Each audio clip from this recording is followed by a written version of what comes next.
magandang umaga guys. Nandito kami ngayon sa tindahan ni Sir Choi. Si Sir Choi po yung food hub owner ng Choi Lin's Siomai. So, Sir Choi, ano po yung nag-motivate sa inyo para maging isang entrepreneur? Bali, parang aksidente lang eh. Kasi ako dating kusinero, yon. Ang una kong business is, chili garlic. Chili. Tapos, nag-isip ako ng pwedeng idagdag. Nabuo si Siomai, ayun. Kaya, naging Choi Lin's Siomai Food Hub siya. Okay po. So, bali ilang years na po kayo nag-manage ng food hub? Ano pa lang, 2 years na ma? 2 years pa lang. So, matagal na rin po.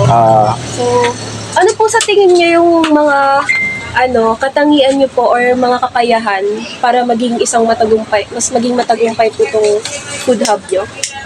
Siguro kailangan tiyaga tsaka sipag lang.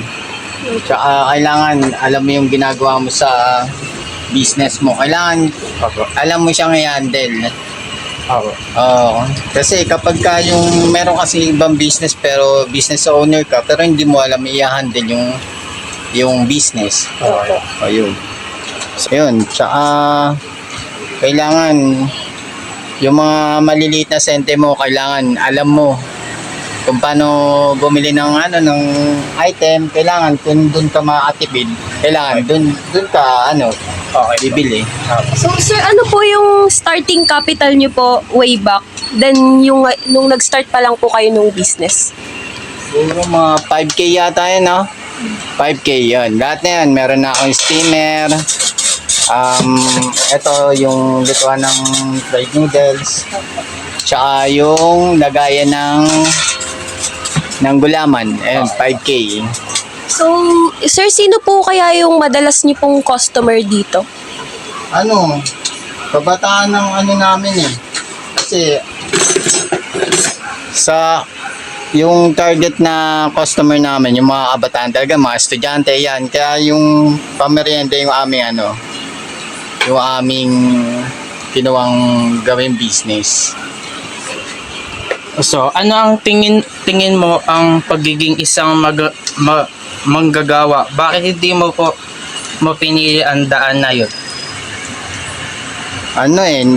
Ilang years din ako naging kusinero sa company. Bali, parang mas mababa siya. Kumbaga wala akong naiipon noon. Kesa ngayon, mas maganda maging negosyante. Okay po. Ito pa po, may tanong pa po. So, sa tingin niyo po ba yung mga ginagastos po dito is kaya pong sustentuhan yung pang-araw-araw nyo or monthly nyo po? Hindi pa. Maaari ka pa bang magbigay ng mga mensahe o mga tips sa mga sumusubok o susubok pa lang na maging isang entrepreneur ngayon?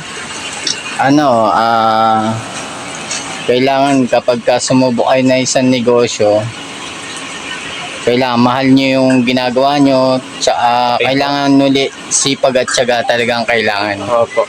Ayun lang. So, thank you po. Thank you po. So, bilang isang customer po, kamusta naman po yung services ng Choi Lin's Food Hub?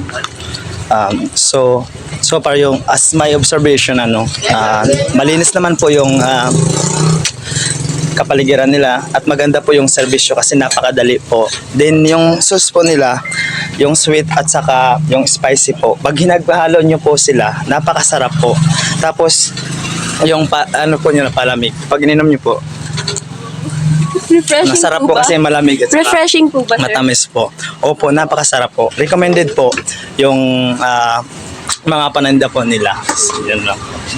Thank you po. Salamat. May nakikita pa tayo dito isang customer. Hi po, sir. Pwede po ba kayong matanong kung kamusta po yung food ng Choi Lin's Food Hub?